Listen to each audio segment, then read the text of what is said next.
Welcome to Simply Bitcoin, where we cover the Bitcoin news, the memes, the fails, the culture, everything. That's what we do on Simply Bitcoin. Anyways, Phil is out for today. He's currently escaping the communist country of Canada. So filling in for him today is the master of mayhem behind Simply Bitcoin Twitter, Optimus Fields. How you doing, buddy? What's up, Nico? What's up, plebs? Glad to be here. Glad to help. It's going to be a good show. Soundboard it, bro. Soundboard it. It wouldn't be an Optimus episode without the soundboard and very special guest. He hangs out in the Simply Bitcoin Telegram chat. How you doing, Solomon? Yeah, happy to be here, man. Thanks for inviting me on.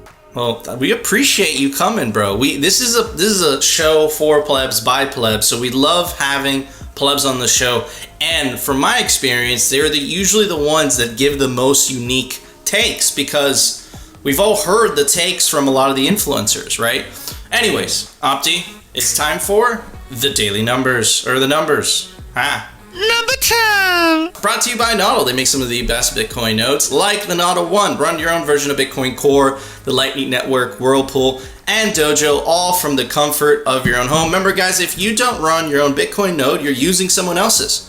So definitely run your own Bitcoin node. And if you're a digital nomad, there's no excuse because they just released Nodl Cloud. That means you could run a Nodl through a virtual private server anywhere around the world. Visit nodl.eu. The price at the time of recording is $20,600 and $700. Oh, it changed when I was reading it. $20,700. Sats per dollar, also known as Moscow time, 4,831. Bitcoin held on corporate treasuries, 1,660,000 Bitcoin. Block height, 744,987. The amount of reachable Bitcoin nodes, 15,533. You want that number to go up because theoretically, the higher that number, the more decentralized the Bitcoin network is. Percentage issued, 90.92%. Blocks to halving, 95,013 blocks. And the halving estimate, we're getting close, kind of, almost 2 years out, April 18th, 2024. Anyways, numbers are looking good. But I know I get this a lot. And what I get a lot is, oh, we're late to Bitcoin. So I ran into this really interesting video on Twitter, and I thought you guys would appreciate it. And it gives, rather than a numerical perspective, which is what we're always used to, it gives a visualization, a visual perspective of how Bitcoin, the asset, is compared to other assets. And I think it really shows how early we all are. So anyways, let's take a look at it. Let me pull it up. Here we go. All right. Video is by Alex Solomon. I don't know if he created it. Anyways, I wish I could play you guys the music, but I suspect it's copyrighted, so I'm just gonna talk over it. Opti, feel free to jump in, same as you, Solomon. Anyways, let's check it out.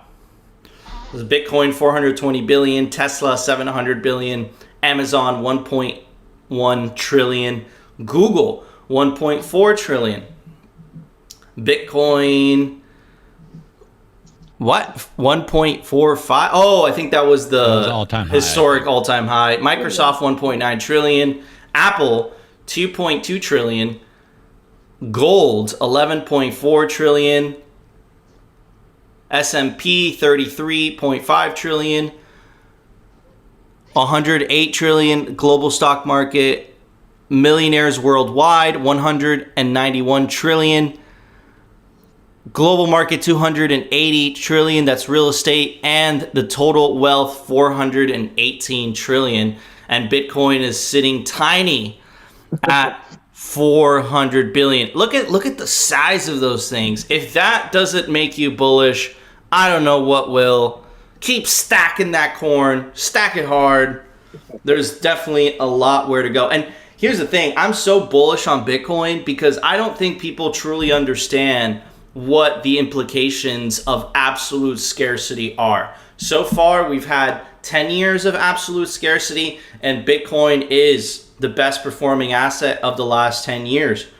And it came from nothing, right? Like Bitcoin 11, 12 years ago, it was worth nothing. So what makes you think right? Even if it doesn't have, the crazy parabolic growth of the very beginning because it was so small, right? Even if it did 25% of that, it would still be absolutely mind-blowing, right? This is the most scarce asset the world's ever seen. But not only is it a scarce asset, it's also functions as money. And not only if you put the commodity aside and you just think about the network, Bitcoin network is absolutely crazy too. Just look at what some Bitcoin companies are doing on the Bitcoin network, right? And it's really, really interesting. Anyways, Opti, what are your thoughts? And then we'll pass it on to Solomon.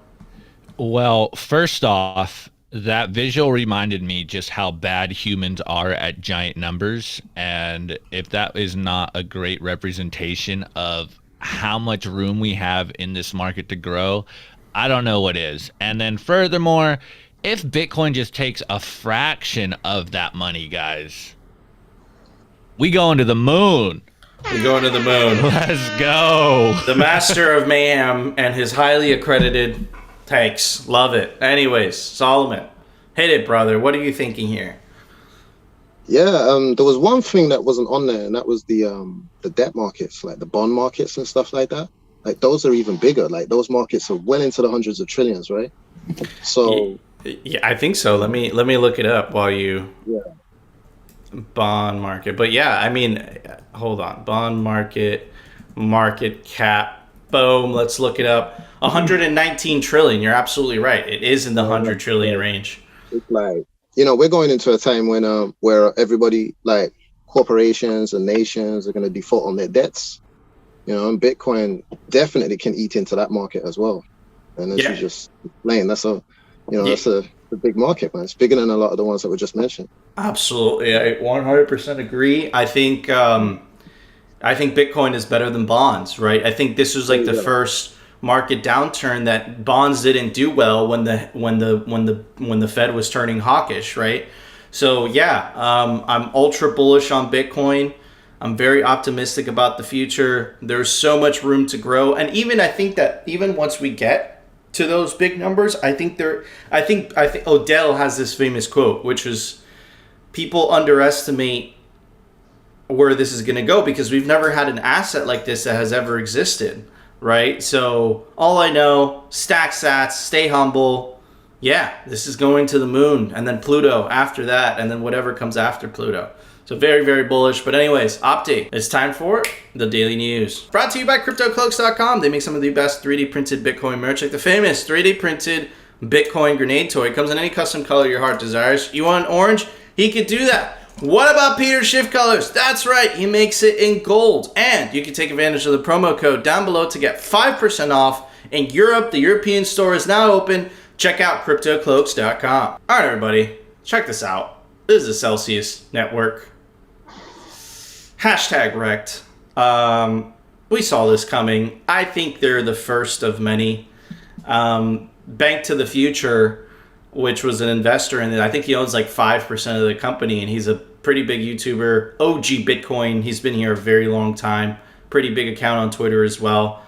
I thought he was going to bail out this company, but apparently it wasn't enough. Anyways, let's get to it. Moments ago, this is from the Celsius Twitter account themselves. Moments ago, Celsius Network filed voluntary pensions for Chapter 11 protection, announcing that the company initiated a financial restructuring. The decision was made with the intention to provide the best opportunity to stabilize the business, consummate a comprehensive restructuring transaction that maximizes value for all stakeholders, and emerge from Chapter 11 positioned for a success in the crypto industry, acting in the best interest of our stakeholders, including our entire customer community. That's a fucking lie. I'll get to why the second part is a lie. We look forward to sharing our progress as we go through this transparent progress. Like, oh man, talking about so many lies in that condensed sentence. Now, shout out to Corey. Not only did he call Celsius a scam for what it is, he also he has some sauce, Opti. He has some sauce. If Celsius Network and Investor Voyager cared about their users, they'd file for a SEPA bankruptcy as brokers, which they always claim to be, where all proceeds go to customers first. Filing for Chapter 11 is them saying explicitly that the company owns all user assets. And then here is a highlight. The judge questioned whether Voyager had even filed the right type of bankruptcy case, suggesting that it met the criteria for liquidating as a broker-dealer with protected customer accounts. But unlike what that Celsius tweet said, they don't give a shit about the clients, right? And this is why we always advocate for self-custody. Words are cheap. Showing numbers on a screen is cheap. Showing balances on a screen is cheap. The truth happens when that exchange in question lets go of that Bitcoin, sends it to your own address, of which you are the sole owner of those private keys, and now that Bitcoin actually belongs to you. I think a lot of people are going to learn a hard lesson in self-custody. I was reading some nightmare comments, right, about people saying, dude, I lost my savings, I'm a single mom, and it's just so fucking sad. And these people are so despicable. They're so despicable, man, that they would rather save their own asses, that Alex Mashinsky, or whatever his name is, than help out his customers that put faith in him and his company. Shame on Alex, man. And he was actually giving us toxic plebs, us Bitcoiners, a hard time because we were screaming from the rooftops, take self-custody of your Bitcoin. Who's talking now, Alex? Who's talking now, buddy? So anyways, absolutely disgusting overall. If you were involved in Celsius, I'm sorry. We call it paying the price of tuition, especially if you're getting into crypto. But what you're most likely going to learn from this is you're going to stick to only Bitcoin. You're going to stack that Bitcoin, ideally on Swan, and you're going to send it to your cold storage setup, which, you know, you control the keys with your hardware wallet of choice, right? Whether that's Ledger, Cold Card, Passport, Trezor, any of them are very awesome. So, Opti, what are your thoughts on this? Then we'll pass it to Solomon. Well, I saw this tweet last night while I was busy in Spaces, and I didn't look into it, but shout out to Corey, because I wouldn't have caught that distinction, and I think the proof is in the pudding, guys. Like Nico said, they don't care about you. They're trying to cover their own ass. If you got caught up in this, you know, I feel for you. I got wrecked my first cycle around, hence why I'm such a toxic maxi. And the cliche, guys, not your keys, not your Bitcoin. Don't give your Bitcoin away to someone to allow them to do risky things with your Bitcoin. Keep that in cold storage. Don't scam yourself, guys. Everyone's a scammer, and usually you're the biggest scammer. Just stay humble, stack sats. Absolutely. Solomon, what are your thoughts on the Celsius disaster? You know, I think it's a good thing. I think it's I look at it like training, like it's all training for like the future. Because the way I see it is that in the future, you're going to see a situation where Bitcoiners are going to be like the only market to banks that can pay back loans in the end. You know, let's say in 2029 or in 2030, you know, a lot of people won't really qualify for loans, you know, the same way that a lot of people don't qualify for mortgages now. You know, so banks will be itching to do business with Bitcoiners in the future. And if we have this memory thinking, oh, I remember what Celsius did. So it's almost like training, you know? So in the future, we'll be much more prepared for when the big banks come with their crazy contracts, talking a whole bunch of shit, blowing smoke up our asses. I don't know if I can swear, but so I think it's all part of the evolution. I really do. I know that sounds a bit harsh, but that's my perspective. Dude, Opti, hit that soundboard. No, the other one. That's called motherfucking blood. Oh, man. Solomon with the sauce, the signal, the pleb signal. This is why I love bringing plebs on the show. They have different takes. It's awesome. I love it. Anyways, it gets kind of boring hearing the same people say the same thing. Even though those people say it awesome and they're friends of mine and I love them, you got to change it up with plebs sometimes, right? I think it's really important. At the end of the day, Simply Bitcoin is by plebs for plebs. Anyways, so this should not come as a surprise to you, especially if you've been watching Simply Bitcoin for a while. I've been making the case that we're heading into a future where you're going to have to pick between central bank money and Bitcoin. Bitcoin represents freedom. Central bank money represents slavery and serfdom. So I know a lot of people are distracted. They're not really paying attention to this, but just because you haven't heard a lot of noise of it doesn't mean it's not happening. Not only is it happening in Europe, it's also happening in the United States. So first, I think this video would be valuable to some of you guys. This is the ECB president, Mario Draghi, in 2018. And someone asked him, if you were a young university student like me, would you buy Bitcoin? Let's check out what he has to say. Well, it's not up to me to tell Italo what he should do. But frankly, I would think it carefully. A euro today is a euro tomorrow. Its value is stable. That's a lie. The value of Bitcoin oscillates wildly. Of all things, I would not call Bitcoin a currency for this reason, but also for another reason. The euro is backed by the European Central Bank. The dollar is backed by the Federal Reserve. Currencies are backed by the central banks or their governments. Nobody backs the Bitcoin. I've also seen that many of you posted questions about whether the ECB is going to ban Bitcoins or is going to regulate Bitcoins. I have to say it's not the ECB's responsibility to do that. So just steaming pile of shit. But he's fearful.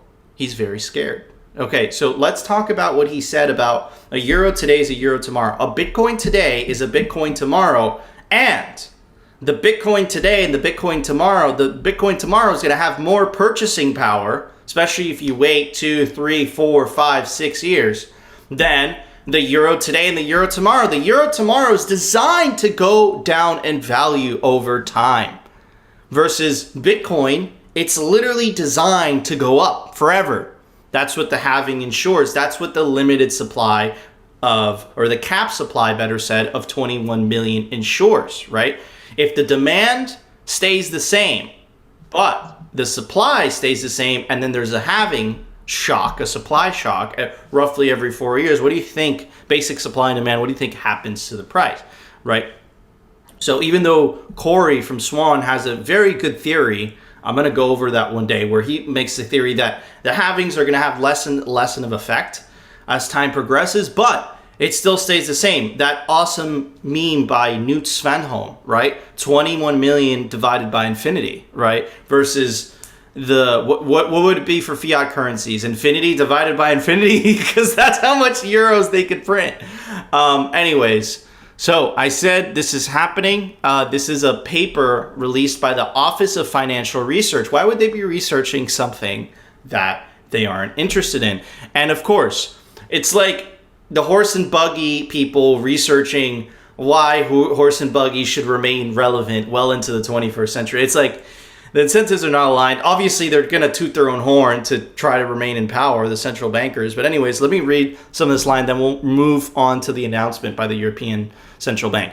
Our model highlights two countervailing effects. First, banks do less maturity transformation when depositors have access to CBDCs, which leaves them less exposed to runs. Second, monitoring the flow of funds into CBDC allows policymakers to identify and resolve weak banks sooner, which also decreases depositors' incentive to run. Our results suggest, here's a signal, that a well-designed CBDC may decrease rather than increase financial fragility. And here's like the very complicated formula. It's funny. The Bitcoin white paper is 9 pages.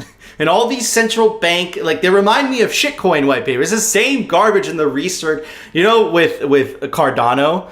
It's like, oh, this is peer reviewed, and it's like fucking study after study after study. Just because it's peer reviewed and you have fucking 150 pages, like, it doesn't matter. It doesn't change the fact that it's a shitcoin. Anyways, so this is the chart. It says no run, right? And this is run, right? It's so funny. With the CBDC, right, it's more in the middle, and then no CBDC, it's more to the left, right? So it's just like, it's just dog shit. So, but clearly, all this is noise in terms of what they're telling you and all the lingo and all the garbage. What you should really be focusing on is that they are people in the US government that are actively trying to push for a central bank digital currency. But it's not only in the United States government, it's also in Europe. We just saw a video of Fabio, right? His name is Fabio. And here's Christina, right? Let's check it out. Key objectives of digital euro. The way we pay is becoming increasingly digital. To ensure financial stability in this digital age, it is crucial that we all still have easy access to central bank money. Is it really crucial for people, or is it really crucial for the central banks? Which is the foundation of our currency. The digital euro can achieve that. For many decades, we have had a successful model for payments. I disagree with that. I would disagree with that. Successful model for payment sounds like they have financial privilege, because if you're living in a country that they deem sanctioned, right? Like if you're Russian, or if you're someone in Africa, or if you're someone in South America, that's a lie, right? So again, it's only for a sect of people. Bitcoin is for everyone. Bitcoin doesn't care where you're from, right? So again, lies and misrepresentations. Central banks have provided the monetary base, cash for individuals, and central bank deposits for bank, often referred to as public money. And the private sector has offered its own payment solutions. For instance, gyro payments or cards that are based on commercial bank money, such as deposit. This is often called private money. The trend towards digital money is convenient for many of us and creates a wealth of opportunities for financial innovation and inclusion. The key word is inclusion, right? People's trust that private money can always be converted into central bank money could be jeopardized, eventually damaging trust in the euro itself. I would even make the argument that the trust in the euro has already been broken. Why? Because governments and central banks are debasing the money, which makes the purchasing power of people holding the money go lower. And globally, the international role of the euro could be undermined, especially if other large economies introduce central bank digital currencies that can be used across borders. Now, here's the thing, guys. The euro's already digital. So this is just an attempt by a central bank in order to remain relevant with Bitcoin. They're scared of Bitcoin. That's what this is all about. And this is just so funny, this quote. A digital payment ecosystem without a strong monetary anchor would create confusion. Now, this goes back to what Fabio said in the first video, where he said Bitcoin isn't backed by anything. Bitcoin is backed by the largest decentralized computing network in the world. If you want to rewrite the Bitcoin blockchain, you have to match that computing power. Like, they don't bring that up. They just say, oh, we're back. The central bank money isn't backed by anything. The US dollar, for example, is backed by the full faith and credit of the US government. Do you guys remember how many lies the US government has told you over the last 20, 30, 40 years? Has Bitcoin ever told you a lie? Anyways, that's a good question. Take crypto assets, for example. They cannot guarantee one-to-one convertibility with central bank money. Here's the thing. You guys remember the Matrix meme? Neo, when this is all over, you won't need to switch back to dollars. It's the same thing. I don't give a shit. Look, if I'm holding the best money that ever was, which is Bitcoin, right? Eventually people are going to wake up to this. Why would I want to convert back to monopoly money that they could censor or they could debase? They're not an efficient means of payment. Of course, not mentioning Lightning Network, especially if their value is not backed by any asset. The euro isn't backed by any asset. Anyways, all this means if we are to preserve a stable and reliable payment system in Europe, we need to preserve the role of central bank money in the digital age. Like, this all sounds like they're promoting themselves, right? So anyways, Oh, and this is the funniest part. Introducing a digital euro would ensure that citizens continue to trust in the monetary anchor behind their digital payments. Of course, they don't mention what that monetary anchor is. It would protect the strategic autonomy of European payments, check this out, and monetary sovereignty, providing a fallback solution if geopolitical tensions intensify. You know what provides the most monetary sovereignty ever? Bitcoin. An individual, not a central bank, controlling his or her wealth and being able to go anywhere freely in the snap of a finger, especially if you hold your own keys. That's a lot more monetary sovereignty than outsourcing that control to central bankers. Now, they talk a whole lot about stability. Let's take a look at the inflation rate in Europe. That doesn't look stable to me, right? 8.1%. So if you're holding a €100 bill, it's worth 92 euros if you hold it a year. And by the way, that compounds, right? So that's this year. Anyways, moving on.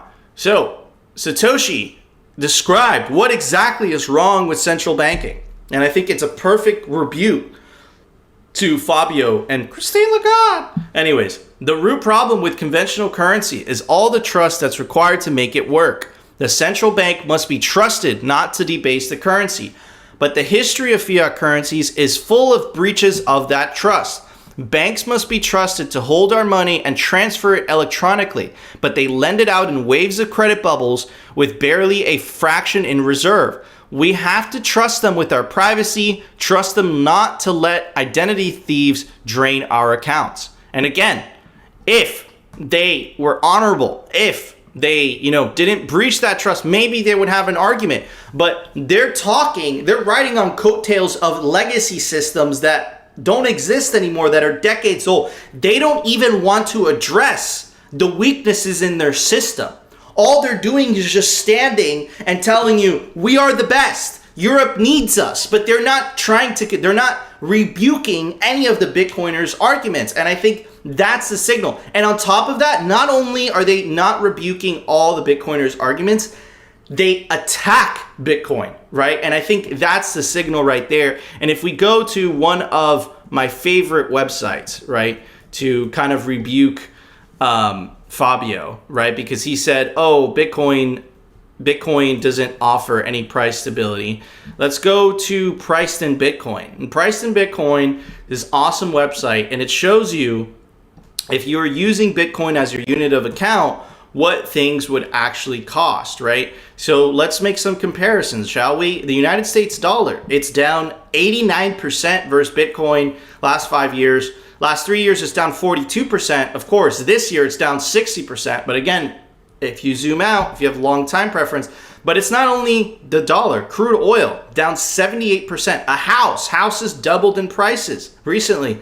House is down 87% over the last 5 years. S&P 500 down 83%. Gold down 84%. You guys get the deal. But of course, the central bankers are not going to address that. What they're going to focus on is the year-by-year volatility. And that's an insincere argument. That is not a good argument. They lost here. So what they're trying to do is grandstand and hide behind their big buildings, hide behind their allies in government, and hide behind those official logos, which have lost all meaning many years ago because these people have constantly fucked us over time and time again. In the United States, no central banker went to jail after the 2008 financial crisis.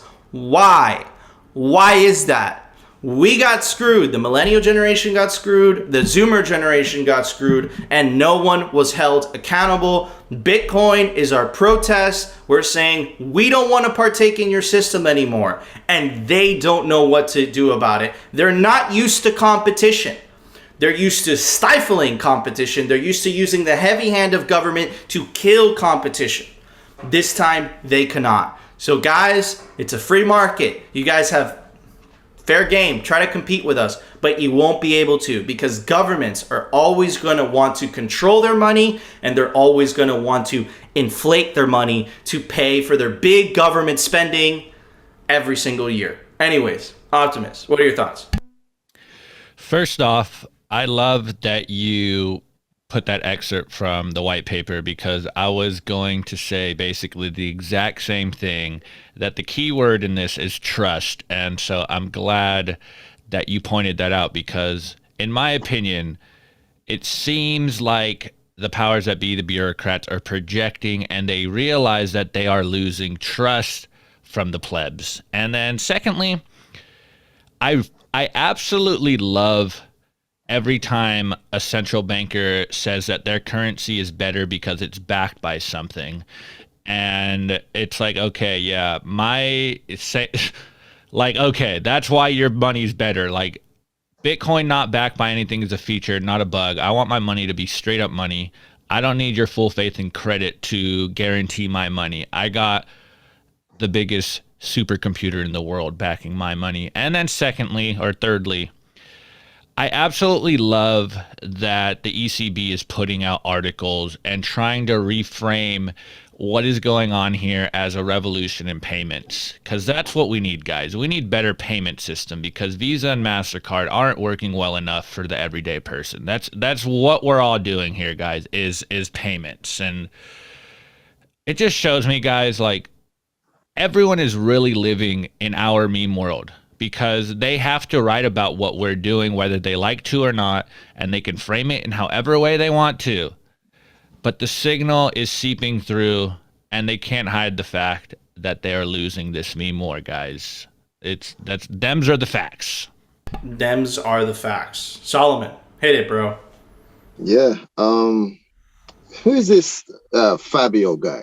Fabio! Yeah. Man, this guy's a joker, man. So he said something that really annoyed me. He said Bitcoin is volatile, right?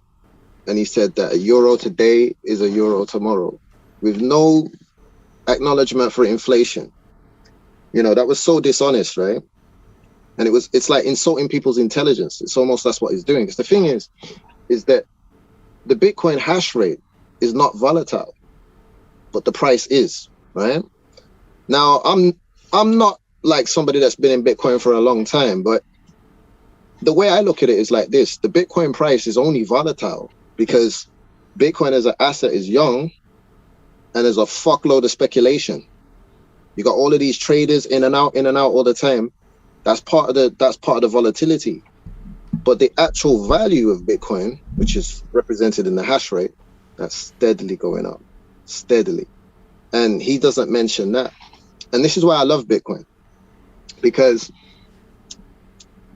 the powers that be know a lot about gold. You know, they know a lot about stocks. They have like bureaucracy, an army of bureaucracy behind that kind of stuff. So you can't beat them at those games. But this Bitcoin game right here, right? If you study, right, and you read the white paper and you follow people like yourselves and everything like that, you can learn the technology, right? And you can get to know the technology. Like, I live in London, yeah? In this part of London, I'm in West London right now, yeah? The local council doesn't know more about Bitcoin than I do, because they're not researching it. And guys like this Fabio geezer from the ECB, the European Central Bank, it's like this guy he's either pretending to be stupid or ignorant on Bitcoin, or he's really as ignorant as I think he is. And that gives us an advantage. Do you get what I'm saying? We know more about this asset, the world's fastest growing asset. We know more about it than they do. We got a massive edge, man. Yeah, 100%, dude. We control the narrative. This is why memes play such an essential role. And any of the ECB's tweets, you scroll down the comment section, the fucking memers are just like, So yeah, I completely agree. We control the narrative. We control the internet. They have absolutely no chance. I know they're starting like a podcast, and they're trying to like connect with it. It's like, it's not gonna work, bro. You know. So, but yeah, I agree. We have a massive edge, and Bitcoin is gonna force them to competition, something that they've never been used to. Hey Nico, can I add something? Solomon reminded me of something. So while you were reading all that stuff, I looked at the numbers, and that first video was in March 2020, right? So March 18th, March 2018. March 18th, okay, even better. So if you go by the numbers, guys, Bitcoin is volatile up and to the right, and the euro has lost value since that time. So Yeah, exactly. do with that information as you will. I know what money I want to hold long term. Yep. Amen. Hit the soundboard, Opti. Is there a second best, bro? I mean, here's the thing. I'll just add one more point. Like, there was one thing bouncing off what you said, living truth, is that you know, like, a lot of people, they pay for holidays or they might pay for Christmas on credit, right? But then Christmas next year is going to be more expensive than Christmas this year, right? And they're in this negative loophole, right? With Bitcoin now, if you build your stack and everything like that, what will happen is you'll find that each Christmas is getting cheaper for you. Each holiday that you take is getting cheaper for you. So you're not in a situation where you're paying for like the holiday that you had in 2018 in 2023, you know? And that's what people need to understand. Absolutely. You know? It's an inflationary lifestyle versus a deflationary lifestyle. The deflationary mindset is totally different because all of a sudden you have hope for a future versus an inflationary mindset. You're constantly fighting to make more money, right? Just to make ends meet. Like, the whole thing is just a scam after a scam after a scam. But Opti, what's the second best? There is no second best. Anyways, Opti, it's time for The Daily Fail. Brought to you by Swan. Check them out, swanbitcoin.com. That's right, automated Bitcoin savings plans, instant purchases. They're serving clients of any size, $10, $10 million. Doesn't matter, they got you. The link is down below. All right, what's up, guys? It's Optimus. I'm here for Phil, covering the fail. And I literally had to do a curveball because I saw this article right before the show, and I just know how much you guys love shitting on Coinbase. So, this article right here, it says, Coinbase CEO Brian Armstrong says companies strained from fast growth, looking for ways to be more efficient.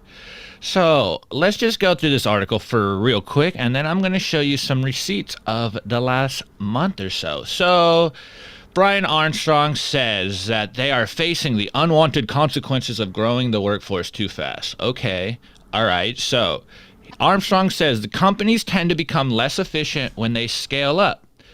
Okay, all right. And so to become like these great companies, they're going to rearrange their business models. And they've been growing way too fast, and they're digging a new identity for this.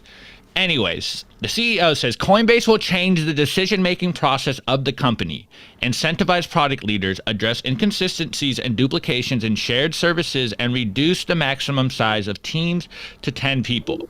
They're also going to do some dev stuff for people. But here is the signal right here, or rather the fail. They go, now, as we adjust to our new scale, we need to get back to the things that made us successful. Well, what made Coinbase successful? It was Bitcoin. Now, where has Coinbase gone? They have turned themselves into a full-blown shitcoin casino. And so, I have been tracking Coinbase for the last month or so, and I put this out there a while ago that it's looking like Coinbase is struggling. They're struggling to find their business model because the shitcoin casino is losing them money. So first off, they show that they're losing money, and then they show that they're going to start pausing new hires, and then they show that app downloads have gone down by a huge significant number, 55% from 2022 and 79% since May 2021. Amazing. And then Coinbase comes out and says that they're slashing 8% of their workforce. Oof. And then Goldman Sachs downgrades their stock rating and adds that they need to make substantial reductions in its cost base, guys. And then what do we see? A couple weeks later, we get this news that Coinbase is selling your information to ICE. So what is this all telling me? It's telling me that they are extremely struggling over there. They don't know what their business model is. They're trying to slash employees. They're trying to do everything but the one thing they need to do. And what is that one thing they need to do? Brian Armstrong needs to say Bitcoin and put Bitcoin in a positive light, because Bitcoin is the reason why Coinbase is where it is. But if you've been around for a while, you understand that the CEO of Coinbase is an enemy of Bitcoin, because he can't ever say Bitcoin, and Bitcoin is the golden goose. So, guys, is Coinbase going to go down again? I don't think so. But I know I had another metric, and I just clicked that I didn't bring it up here, but there was another metric that FTX is now leading Coinbase in transaction volume and median volume buy on the platform. So again, there's another point showing that maybe Coinbase is flying too close to the sun and they are wrecked, guys. And you know, this just goes into the idea of you need to treat Bitcoin right, or Bitcoin will wreck your business, guys. Bitcoin is why we're all here.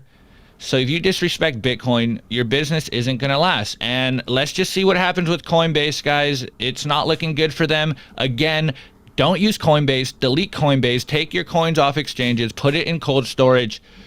But man, you know, it's just another example of someone's ego that got too big and Bitcoin had to check them. Anyways, Nico, what are you thinking? Dude, absolutely slayed it. Optimus is finding his voice. I think a lot of that Twitter, he's getting a lot of practice on Twitter. But yeah, you see that signal too? All those were simply Bitcoin tweets, baby. So Optimus has been on top of this on Twitter. Dude, it doesn't look good for Coinbase, and the reason for that is that they made a bet. They made a bet on shitcoins. They didn't make a bet on Bitcoin. And Swan is, I'm not saying this because they're sponsoring us, right? Swan is actually going to prove that you could build a major company just on Bitcoin. And the bet that Brian Armstrong made was, we need shitcoins in order to beef up our business model. But I suspect as time progresses, that's going to come bite them in the ass. And here's the deal. They're not going to want to add Lightning Network to Coinbase, because that defeats the purpose of a lot of these shitcoins that were supposedly sold as, oh, they enable faster transactions. He's incentivized to sell those shitcoins, even though he knows himself they're not as worthy as Bitcoin. So yeah, I completely agree with you when you say that Coinbase is a shitcoin casino, because that's exactly what it is. Anyway, Solomon, what are your thoughts? Yeah, you know, I think Coinbase have the Ethereum disease. You know, they're just confused. They don't know what they're doing. They're like, 1 minute they want to do this, next minute they want to do that. They want to do quizzes and give people like free shit coins or whatever. Like, these guys are confused, man. You know, they need to have a purpose and a focus. But you know, one thing is, like, I work in a casino in London, right? And I've got like 10 years worth of experience in the casino business. And I see so many parallels between casinos and shitcoins, right? So in my first year of Bitcoining, it was very easy for me to see through it, you know. And Coinbase, you know, they just operate just like a casino. Like, for example, you know, in a casino, there's a lot of financial surveillance. You know, if you're not a member, you can only spend up to, you know, £1,500, you know, and things like this. And you have to become a member, and, you know, you have to provide your financial details to like the utmost degree. Like, you got to give him bank statements and all of these things, just like on Coinbase, just like on these exchanges. So it's like, it's almost like the casino business was like a precursor for what's to come, you know. It's just really funny. But I like the point that you mentioned, Nico, about Swan and what Corey Clipston's doing, and that he's going to show the world that you can actually build businesses on Bitcoin, you know, like proper businesses that can employ thousands of people and things like this. You know, you don't have to always take these risks and gamble like in the fiat world, you know. 100%. Anyways, yeah. Opti, what is the next fail, my friend? We got a little bit of time left. Yeah, I got some more fail in here, guys. And I'm almost positive that you guys probably covered this one on one of those lost episodes. But again, Charlie Mungers in the news, guys, and he is hating on Bitcoin one more time. And I'm not going to do Phil justice on this because he has thoroughly debunked Charlie Munger. But we're going to cover it anyways and go down memory lane for a little quick one. So again, the title here is Charlie Munger calls crypto an open sewer, says sellers are delusional or evil.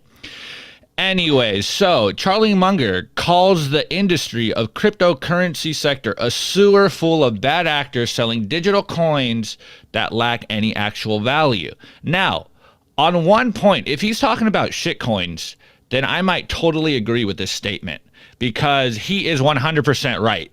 Agreed. Shitcoins are definitely, or the shitcoin space is definitely full of bad actors, and there's no actual value there. But I'm almost positive this isn't what he's talking about. He's lumping Bitcoin in there with cryptocurrencies, so we're going to have to destroy this. Anyways, he goes, I just avoid it as cryptocurrency as if it were an open sewer full of malicious organisms. I just totally avoid and recommend everybody else follow my example. Of course, who wouldn't want to follow Charlie Munger? He's a billionaire investor, guys. You should definitely follow his advice. Again, Munger continues, calling crypto an investment in nothing and that investors would have to be almost insane to consider an investment in cryptocurrency. I think anybody that sells this stuff is either delusional or evil. I won't touch the crypto. The crypto. Boomer confirmed. I'm not interested in undermining the national currencies of the world. And then, of course, it mentions earlier about how Charlie Munger calls Bitcoin rat poison. So I kind of did some research over here. And I just YouTube clipped. I was looking at some, like, what he'd say. And if you just look at some of these headlines, you know, Bitcoin is stupid because it's very likely to go to zero. Bitcoin is worthless artificial gold. Charlie Munger says people shouldn't put their retirement savings into Bitcoin. The U.S. made a huge mistake allowing crypto trading. I wish crypto had been banned immediately. He calls Bitcoin rat poison. Of course I hate Bitcoin. Bitcoin is worthless.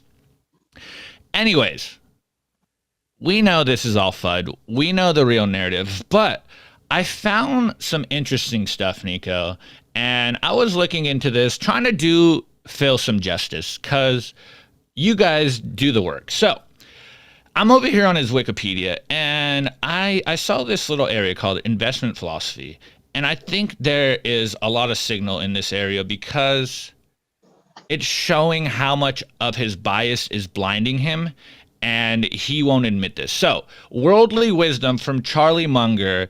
It's a mental model to help solve critical business problems. So, how to think about business and investing, how to believe in life, the importance of ethics and honesty, how to approach problems, but foremost, how to reduce the chance of meeting problems is something I was lacking, and Munger showed me the ability to unlearn my own best loved ideas. That's a key phrase right there. So, good businesses are ethical businesses. A business model that relies on trickery is doomed to fail.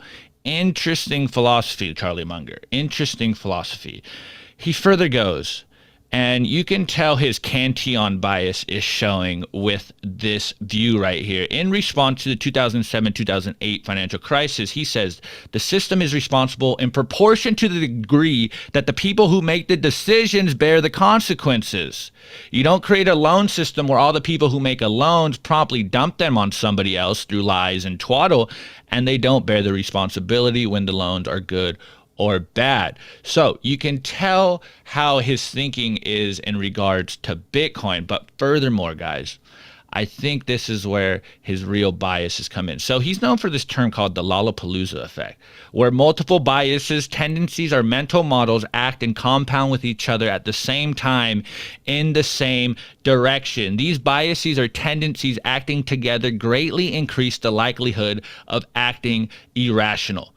Guys, this is his investment philosophies, and if you ask me, it sounds like he's shitting on himself about his Bitcoin views, because you can very obviously tell that Charlie Munger is, as we said right here, not capable of unlearning his own best loved ideas.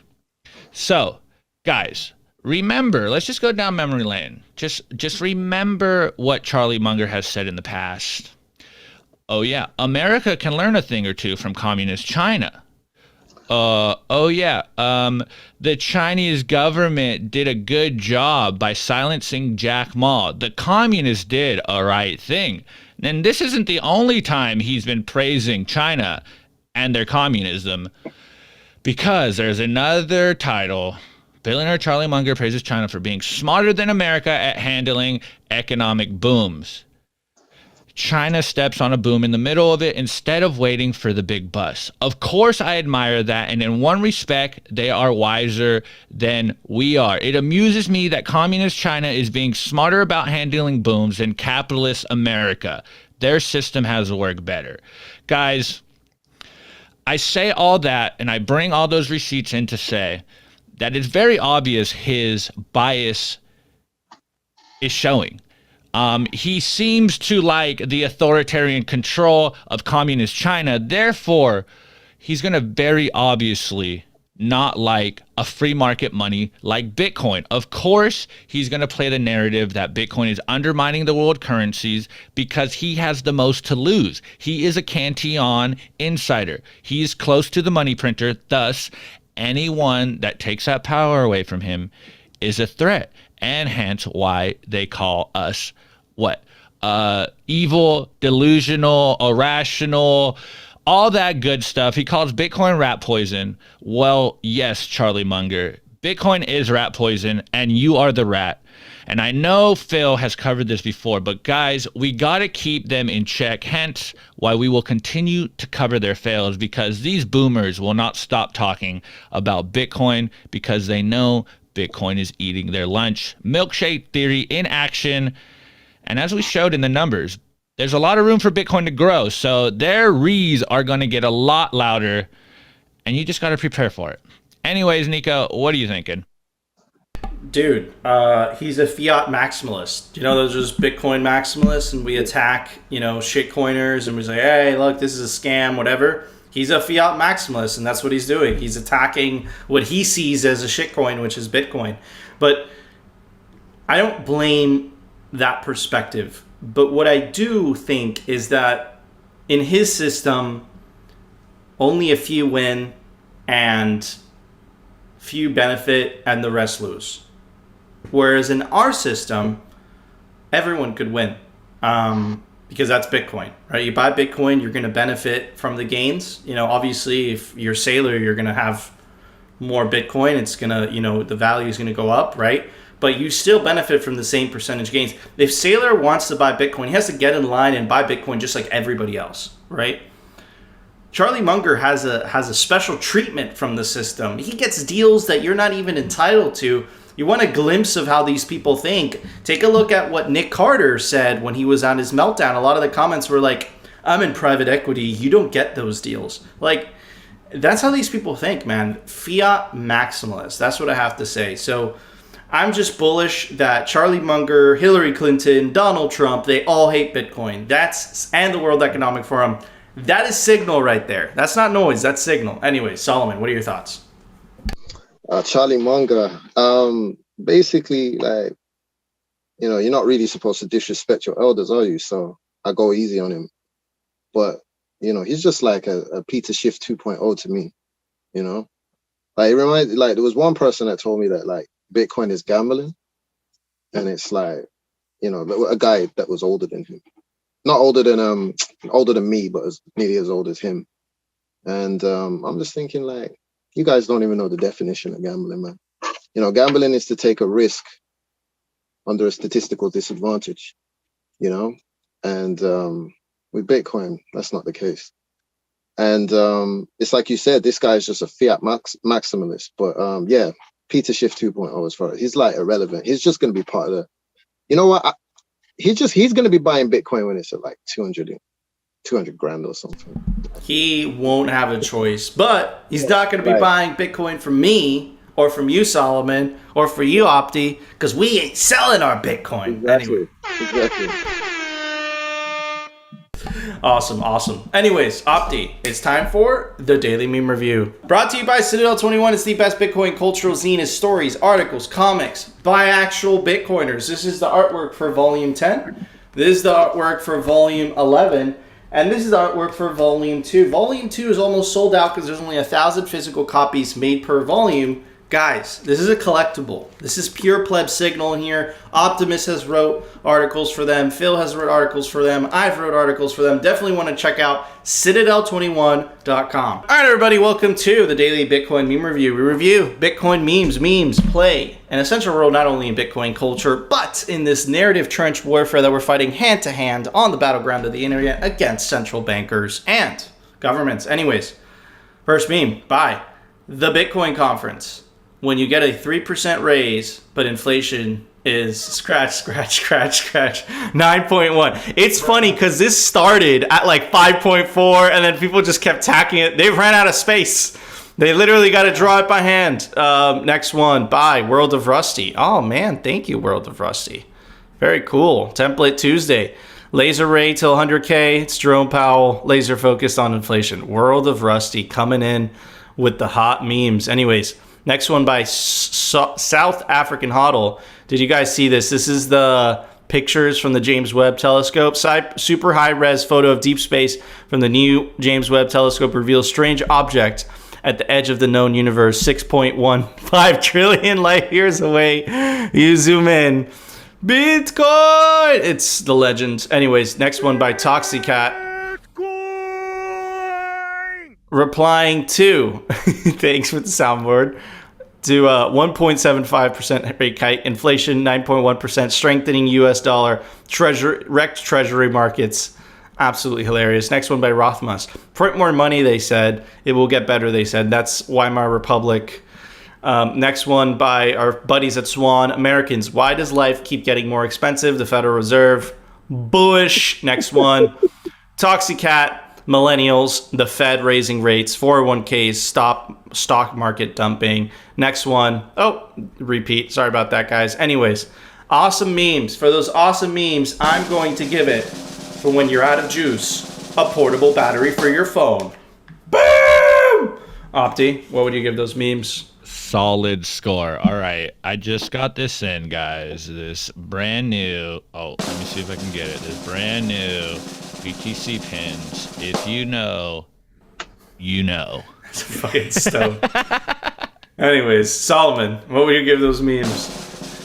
I'll give those memes a resistance band, you know? Oh, those are good to work out with. If you know, you know. That's some good stuff right there. Anyways, guys, we want to know if you agree with our scores, you disagree. Let us know down in the comment section. Comment. Make sure to subscribe to us on alternative video platforms like rumble.com, personal favorite, bitcointv.com.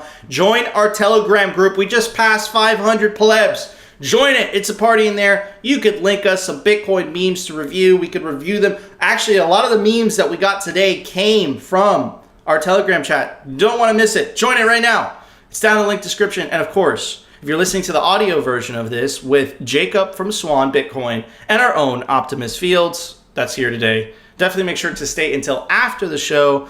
So there's a live hangout, Q&A. It's going to be fun. But anyways, Opti, there was an open source software release today. Why don't you tell everybody about it? Software release. Brought to you by CipherSafe. Check them out, cyphersafe.io. You can't store your seed in paper. We know Ben doesn't store the seed on paper. That's not happening. We're all storing our seeds in steel. Store your seed in the Cypher Grid or the Cypher Wheel. They both come with a tamper-resistant wire, and the grid comes with a punch tool. All right, guys, the software release for today. It was not really a software release. It's an update. It works. RoboSats' new max trade limit is now 3 million sats.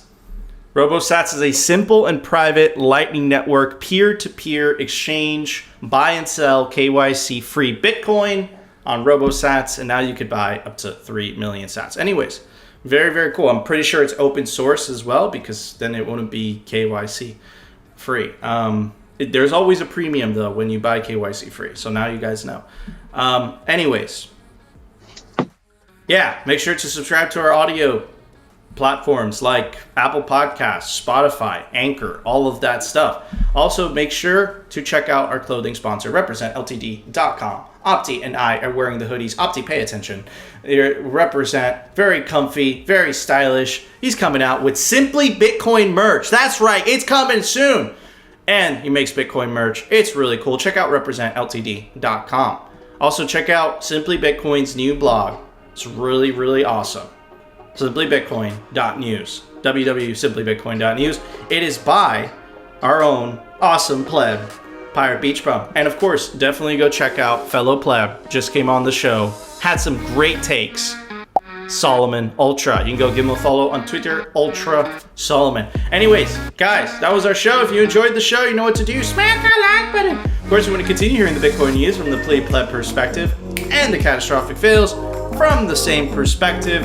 Definitely consider subscribing to Simply Bitcoin Optimist. What's the second best? What's the second best? There is no second best.